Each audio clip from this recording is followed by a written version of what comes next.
Alright, seni ukiran.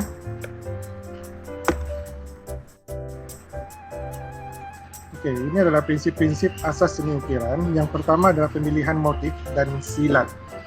Kita akan tengok sebentar lagi. Motif tu biasanya kita sudah paham lah. So bila kita buat anyaman dan sebagainya ada motif.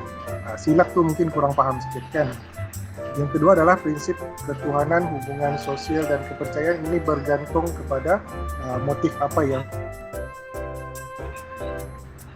Oke, seterusnya motif ukiran berasaskan prinsip. Ini seperti biasalah, mesti tidak lari daripada unsur-unsur seni dan juga prinsip rekaan. Ini memang kamus internasional antarabangsa.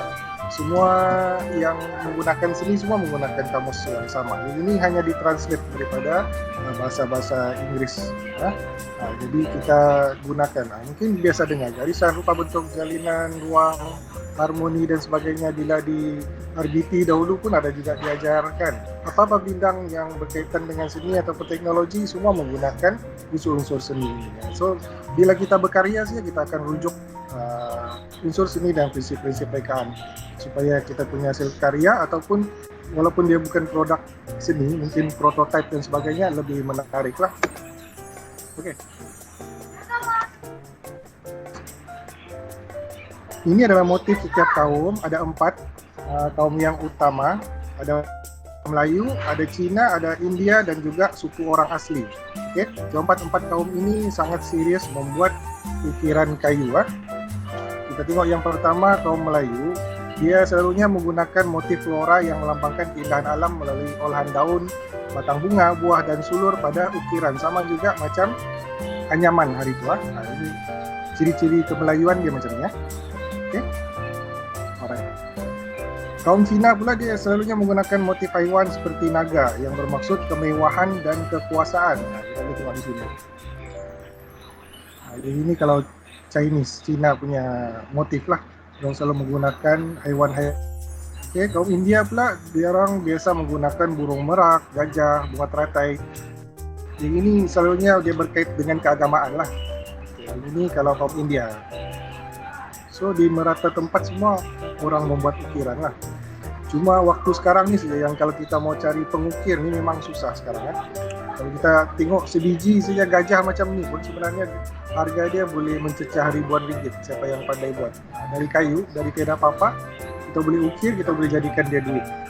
Penting kita menggunakan kita punya akal, kemahiran dan juga kreativiti kita untuk menghasilkannya lah. Oke, yang keempat, suku orang asli menghasilkan ukiran berbentuk patung berdasarkan kepercayaan animisme.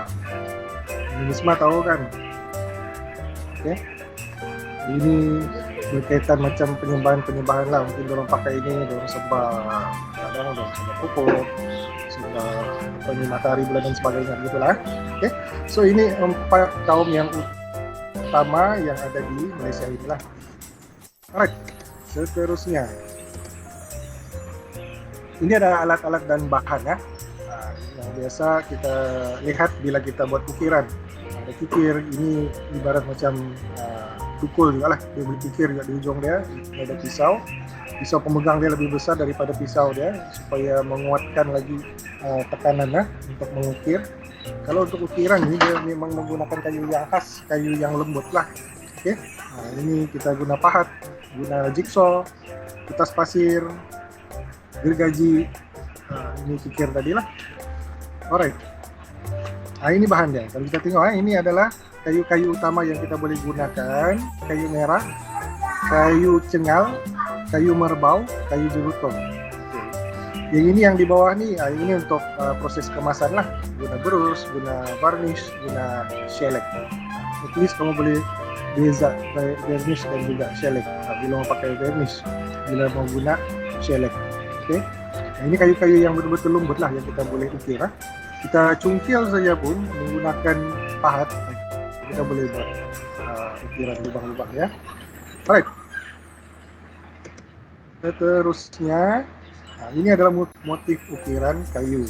Ada flora, ada fauna, ada kosmos, ada geometri, ada kaligrafi, ada yang persamaan. Nah, kalau macam kaligrafi ini ada persamaan lah. Kaum Cina yang kaum Melayu ada kaligrafi masing-masing. Nah, geometri, kosmos, fauna, flora. Ini contoh-contoh flora, kita boleh tengok dia more to tumbuh-tumbuhan lah. Motif daun kacang, motif bunga ketumbit, motif bunga raya, motif daun lontar, motif bunga sukun. Ini kalau Melayu memang selalu menggunakan motif-motif flora. Fauna pula dia jarang-jarang sedikit tapi masih digunakan kalau macam di sampan dan sebagainya, kadang terkait dengan kepercayaan juga kalau macam sampan di Terengganu dia orang akan ukir motif burung di hadapan sampan dia orang. Motif lebah, motif pribumi, motif badak, motif matahari, motif bintang bulan, kayu juga, motif geometri. Ini lebih pada motif-motif Islam kan kaligrafi. Di tulisan Jawi sebelah, di sini tulisan Chinese punya. Pola corak ukiran, pola bujang. Kalau kita tengok begini, pola bujang, kenapa dia namakan pola bujang? Kalau kita tengok di sini, kita bagi simetri kiri dan kanan sama. Kita bagi simetri secara melintang, kiri, atas dan bawah sama. Ini motif pola bujang. Motif pola corak ukiran, motif pula pola pemidang, dia berulang lah. Berulang. Ini macam itik kan, ini macam flora lah. Pola pelengkap pula dia macam ni, bagi dua. Kita boleh tengok kiri dan kanan saja, atas dan bawah dia lain. Kita bagi dua, kiri dan kanan saja yang sama, atas dan bawah lain. So itu pelengkap, kiri pelengkap kepada kanan. Mau habis sudah. Jenis ukiran kayu ini yang utama kalau kita boleh tengok antara dua nih, ukiran tebuk timbul bersilat dan juga ukiran tebuk timbul tanpa silat. Sebelum mau kamu perhati apakah perbezaan di antara dua gambar ini. Begitu juga dengan gambar yang di sebelahnya, ukiran tebuk tembus tanpa silat. Tembus itu maksudnya dia sampai berlubang lah. Ada siapa-siapa anak-anak yang boleh respon apakah beza antara dua ini? Maksudnya itulah maksud dia silat ya. Mau zoom sedikit. Ini ukiran tebuk tembus bersilat. Yang ini tidak bersilat. Ini tidak bersilat. Sebelah ini pun tidak bersilat. Ini bersilat. Sebenarnya silat itu adalah, kalau kita tengok dia ada curve, melengkung. Ada melengkung.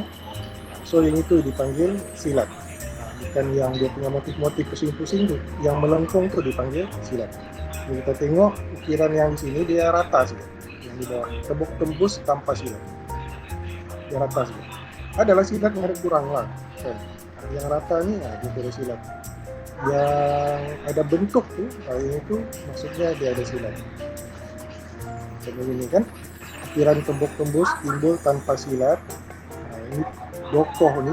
Ni kalau sebiji macam ni pun boleh harga ratusan ringgit sampai ribuan ringgit juga. Untuk kepala keris ni. Paham Yang bersilat dengan tidak bersilat, yang tembuk tembus dan dia tembuk timbul. Juga sebenarnya tidak susah sangat. Selama ini tanpa silat kan yang di belakang. Ini antara bentuk-bentuk silat.